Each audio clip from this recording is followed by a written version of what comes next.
Okay, so we're diving into a pretty wild case file today. It's about an espionage operation that went completely off the rails. I mean, completely off the books. The mission? To get back a stolen asset that was worth an absolute fortune. The big problem, though, nobody had a clue what it actually was. And the only way to solve it was to bring in a team that was just as creative, just as unconventional as the threat itself. And when I say an absolute fortune, I'm not kidding. We're talking $10 billion. That was the asking price on the black market for this thing. A price that high tells you one thing and one thing only. The absolute worst people wanted it, and they were willing to pay anything to get it. But here's the kicker. Nobody even knew what it was. The asset was just a code name, the handle.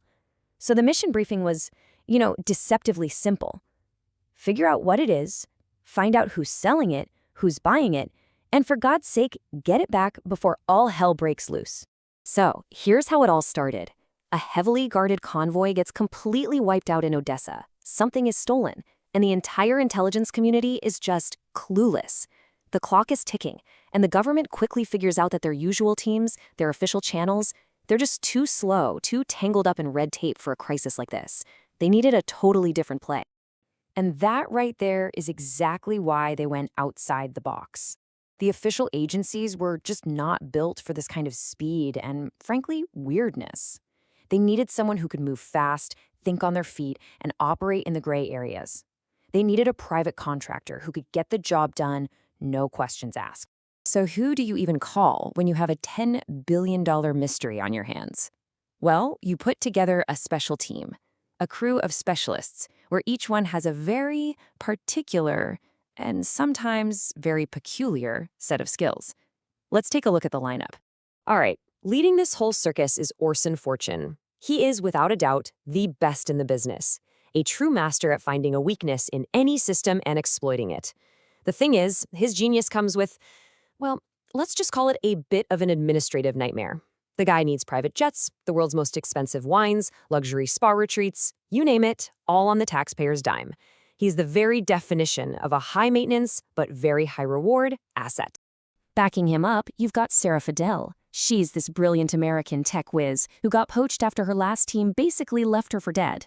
Then you have J.J. Davis, the rookie. He's got all this energy and he can do just about anything. Comms, weapons, driving, you name it.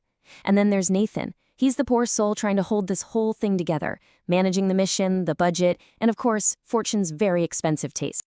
But of course, it couldn't be that simple, right? There was a fly in the ointment: competition. A rival contractor named Mike. This guy is clumsy, he's predictable, but he keeps showing up and getting in the way. He'd already stolen their best comms guy, and it was pretty clear he was hunting for the exact same prize, a real pain. So the team's first lead, a courier, gets taken out during a run-in with Mike's crew. But they manage to snag a hard drive that points them in a new direction. And this new direction leads them to a target who is, well, he's on another level, a billionaire arms dealer. Getting close to this guy is going to take a plan so nuts, it's almost brilliant. So let's talk about the big bad Greg Simmons. This isn't some low-level gun runner. No, this guy sells world-ending weapons to the highest bidder. He's untouchable, he's a ghost, and he only uses his trusted lawyer for the really big deals.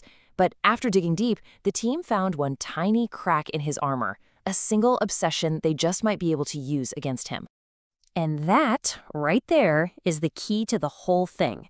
Simmons is a guy who can buy anything, anyone, anywhere. So the only thing that actually gets his attention is something he can't have. And what can't he have? His all-time favorite movie star, who just turned him down flat when he offered $10 million just to sing Happy Birthday.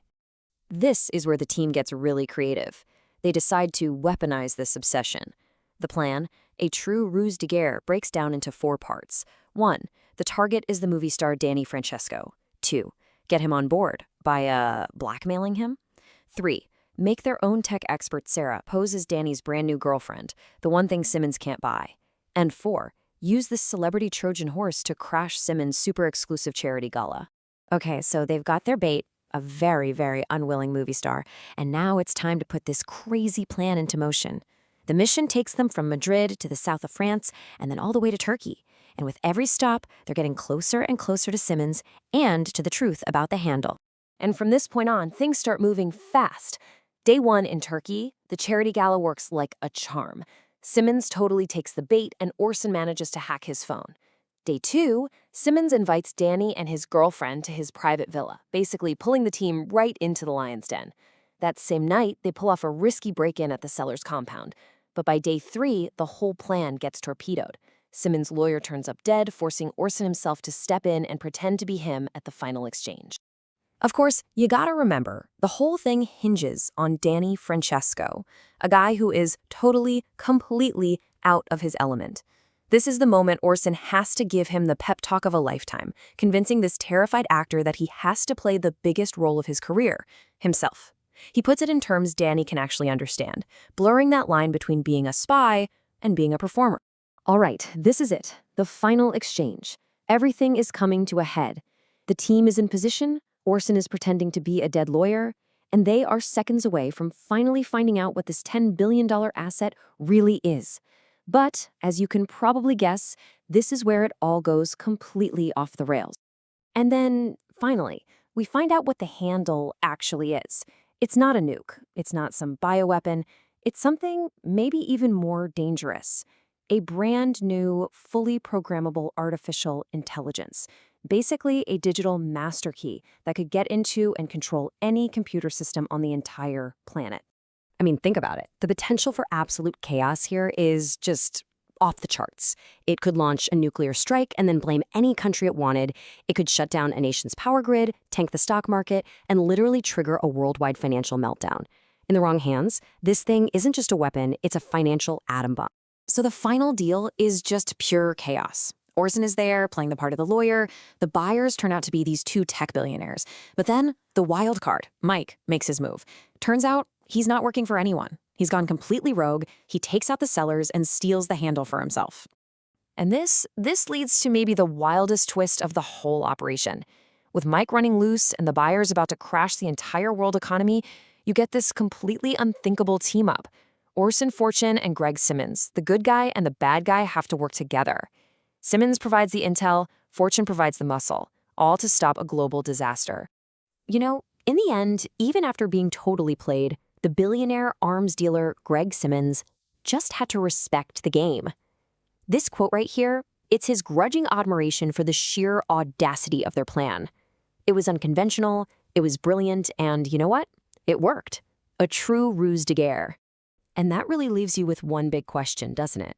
In a world filled with high-tech gadgets and cyber warfare, this entire operation was won using charm, blackmail, and a movie star. It kind of makes you wonder, as the world gets more and more complicated, maybe the most powerful weapon isn't a weapon at all. Maybe it's the one thing you'd never see coming.